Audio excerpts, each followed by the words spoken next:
Today we come to Leviticus chapter 10.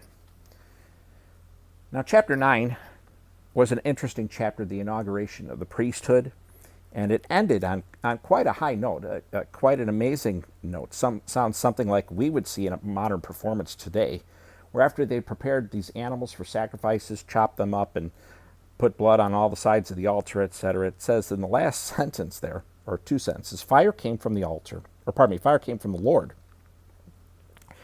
and consumed the burnt offering and the fat portions on the altar. And when all the people saw this, they shouted and fell face down.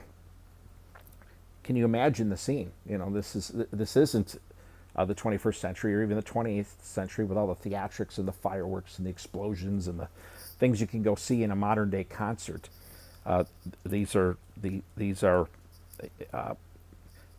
people that shepherding type people that lived in that we're talking 1400 BC or so. You know, none of those theatrics and dynamics are going on. So with these animal preparations, it ends with fire coming from the Lord and consuming the offerings.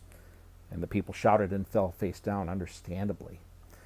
Chapter 10, and there is no chapter divisions in the original. Chapter divisions were added in the 1200s, so it just keeps rolling here. So where we stopped in the other day is sort of an artificial thing, but that's just the nature of how things are today, and it gives us a place to stop. Chapter 10 keeps rolling, and so this event just happened. No doubt there's awe and amazement. I'm speculating here a little bit, but perhaps a desire to recreate the event.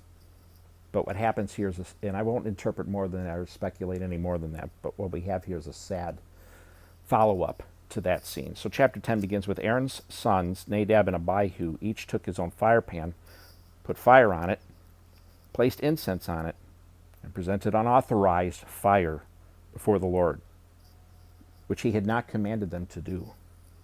Then fire came from the Lord and consumed them, and they died before the Lord. Moses said to Aaron, "This is what the Lord has spoken. I will demonstrate my holiness to those who are near me, and I will reveal my glory before all the people." And Aaron remained silent. Moses summoned Mishael and Elzaphan, sons of Aaron's uncle Uzziel, and said to them, "Come here and carry your relatives away from the front of the sanctuary to a place outside the camp." So they came forward and carried them in their tunics outside the camp, as Moses had said. Then Moses said to Aaron and his sons Eleazar and Ithamar, "Do not let your hair hang loose, and do not tear your clothes, or else you will die, and the Lord will become angry with the whole community. However, your brothers, the whole house of Israel, may weep over the conflagration the Lord ignited. You must not go outside the entrance to the tent of meeting, or you will die. For the Lord's anointing oil is on you." So they did as Moses said. The Lord spoke to Aaron, "You and your sons are not to drink wine or beer when you enter the tent of meeting, or else you will die.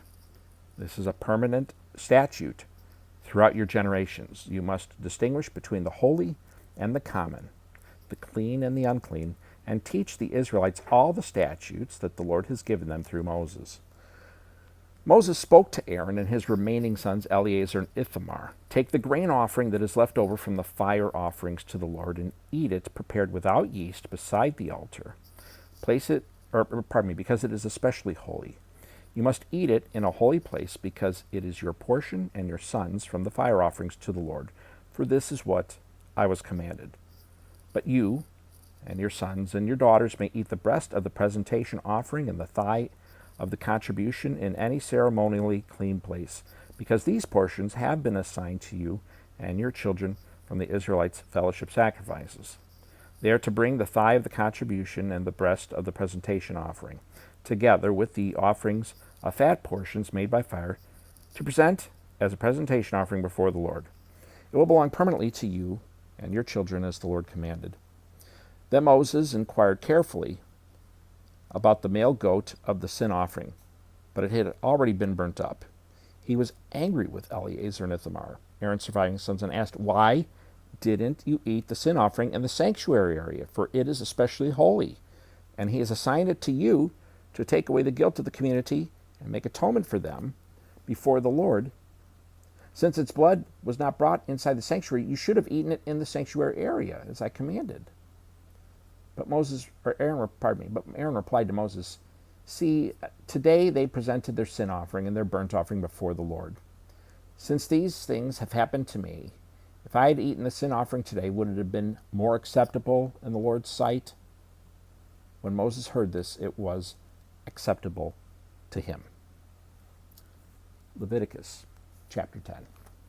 We'll see you tomorrow.